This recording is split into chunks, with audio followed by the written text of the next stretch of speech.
Hey, this is Cody Wright, and you're watching for BassPlayersOnly.com.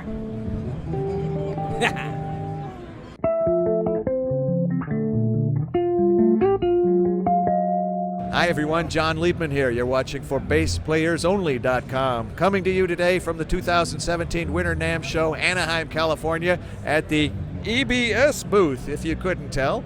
With our special guest today, look who we ran into, Mr. Cody Wright. What's happening? Hey, I'm great. I'm doing so good. It's beautiful. It's beautiful here. Great to be here. I love NAMM. NAMM is fun. There sure is a lot to see. Yeah, there's some people that are like, oh man, it's too crazy, it's too busy, but I don't have a problem with it. I think it's great. All my friends are here. You're here. That's right. That's right.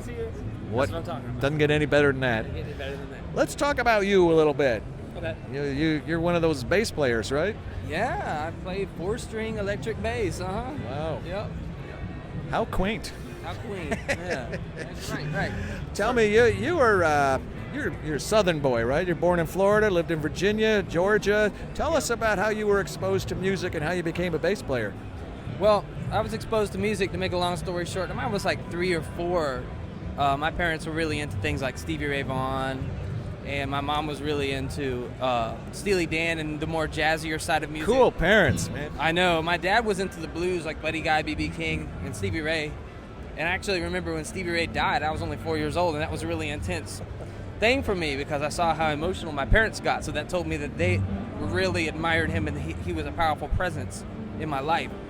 So I grew up with that kind of in my head and in my ears. And when I started playing guitar, that was the first thing that I started doing, was playing like him. I actually didn't start playing guitar until I was about 13. And then fast forward to when I was about 25, that's when I started playing bass. And I got a gig with a band called Jonathan Scales Orchestra. Well, what attracted you to the bass? What brought you down to the low end with us fellow bottom feeders? And I crossed over to the dark side. Absolutely. Well, it was really a matter of the band needing a bass player. And Gee, I never heard that story before from any bass player. I know, right? It's my story, too. Right. So that's really what happened, is that he had a guitar player and he needed a bass player. And I joined, and I was changing my entire life in the direction of bass after playing guitar 10 hours a day for 13 years. Well, I got to ask you, how much did you embrace that, or how reluctant were you to settle, for playing the bass? Well, I knew I could either, to run away. I couldn't do it halfway. I could either not do it or completely do it. But I mean, how much did you want to do it? How happy were you to be playing the bass when you really saw yourself as a guitar player up until that point? I felt mixed about it until I heard Bobby Vega and some other players like some of the stuff O'Teal did, and I really saw a new dimension in music and expression through that instrument in a way that guitar, I had never heard guitar do. And once I heard that and I saw like a new frontier, that was when I was like, okay, I could do this. This is really cool. Yeah, folks, he's one of us. He's cool. And now I am. That's right. Now I'm here. Well, what's keeping you busy now? I know you've been with Eric Gale's band and doing all kinds of cool stuff. Yeah. Fill us in. Yeah, Eric Gale's band. I've been on the road with a band called Jazz is Fish as well. It's like a sort of a jazzy tribute to the band Fish. It's really fun. And those same guys do a band called the James Brown Dance Party, and they have all kinds of, world-class players. They actually had Clyde Stubblefield come and play, with them, That's which cool. is crazy. Very cool. And I'm finishing up a video game soundtrack, Toe Jam and Earl, coming out this year on all the consoles. Doing that, and a lot of teaching when I can. I got my hands full with that. Like, it's sort of more when I have the time to do it kind of thing. Because I like to have a little time to where, I live in a log cabin out in the woods. I'd like to have some time where I could just kind of breathe and play my guitar. You literally live in a log cabin in the woods? I live in a log cabin out in the country. Wow. Yep. That is very cool. Is there electricity and all that? Oh, yeah. Got running water, man. Indoor plumbing? Yeah, I got indoor plumbing. Oh. To step up for me. I'm just kidding. Tell me about your equipment. I play, my main bass is a Zahn Sona Special.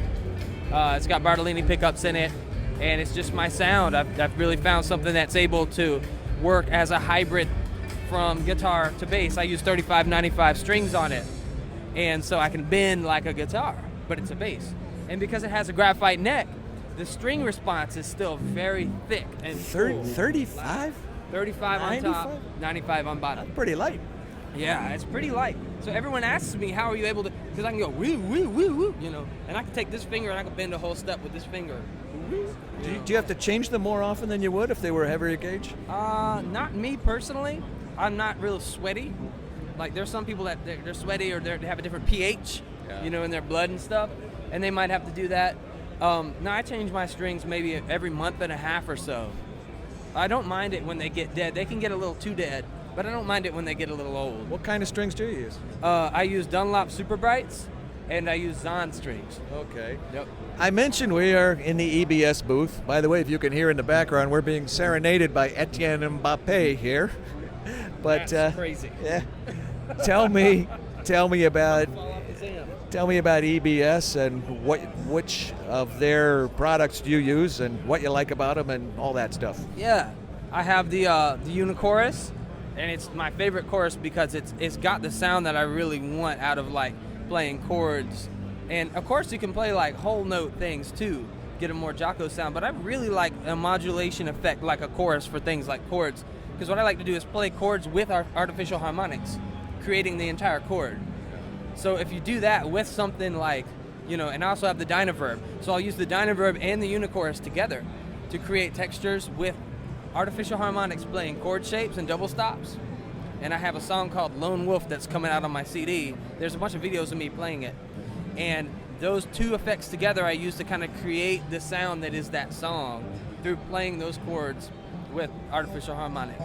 So that's the Dynaverb and the Unichorus. And I also have the Bass IQ envelope filter, which is incredible. I own a couple of other envelope filters too, and this one's different because it's not as predictable, you know. So it's really, really, really a great one too. And George Porter uses it. And actually, I was just interviewed him a couple months ago. Oh, wonderful guy. Yeah, beautiful guy. Yeah, He's an EBS guy. Yeah, I know. Yeah. You know, you've really captured a lot of people's attention with your playing and your technique. And can you talk a little bit about how you approach the bass and maybe things like how you practice or how you don't practice or what you work on to make yourself a better bass player? Well, really taking influence from, honestly, everything but bass is a real way to create an individual sound. But the goal to me isn't to be different. The goal is to just like what I like, and it can come from anything, from spoken word, from just weird outside things. Like one of my favorite vocalists is a guy named Wesley Willis, and a very, very avant-garde outside cat. You know, I'm not going to talk about him, but just go ahead and look him up if you want to. And just getting inspired by things like that in different ways, because everybody's going to pick up a bass and go listen to whoever. And that's awesome too, because you can get the flame of inspiration that way. But really, when I practice now, I want to learn like vocal articulations, or I want to learn drum patterns, drum articulations. But I try not to think too hard about it. I don't try to overthink. I just try to feel and pull an emotion into me, and then try to share that emotion back out. Like, I know how the music makes me feel, and I want to share that feeling with other people. That's really the point of practicing now. You know, the technique and the technical theory stuff is definitely something to know, but it's one of those things you just like learn everything and then you forget it and you just play. Yeah, you know, there's certainly no shortage of bass players that we can be inspired by, but there is definitely something to be said for listening to other instrumentalists. I used to transcribe John Coltrane solos and Cannonball Adderley solos. Cannonball Adderley. Yeah. Yeah. Live at the Lighthouse. Classic. That's a record to check out. Let me ask you this, if you can imagine, Cody, what would you be if you were not a bass player? Something outside of music. Just completely not related to music. Probably do something related to animals or nature. I don't know if I could be a veterinarian, but I might do something like work in an animal shelter or something like that, an adoption center, or work in like sort of more of a nature sort of situation. Lakes. I love the water. That sort of thing. Something related to that. Before I took up music, I tried to be a professional skateboarder for a while, and I was no good. I wasn't gifted. It took me 3 years to learn how to ollie, and then everybody, like, there's little kids that learn how to do that like that, but then when I picked up a guitar, I could play Nuno Betancourt, get the funk out solo Yeah. in a year that I picked up the instrument. So I was like, okay, I took to that. That's what I could do. That's my thing. So it's a matter of just finding what you gravitate towards. Absolutely. So, but yeah, the skateboard thing didn't work out. Needless to say, asking about things outside of music. Yeah, So. I get some interesting answers, as our regular followers know. Well, let us know when that new record comes out. Do you have a release date for that? It's going to be this summer.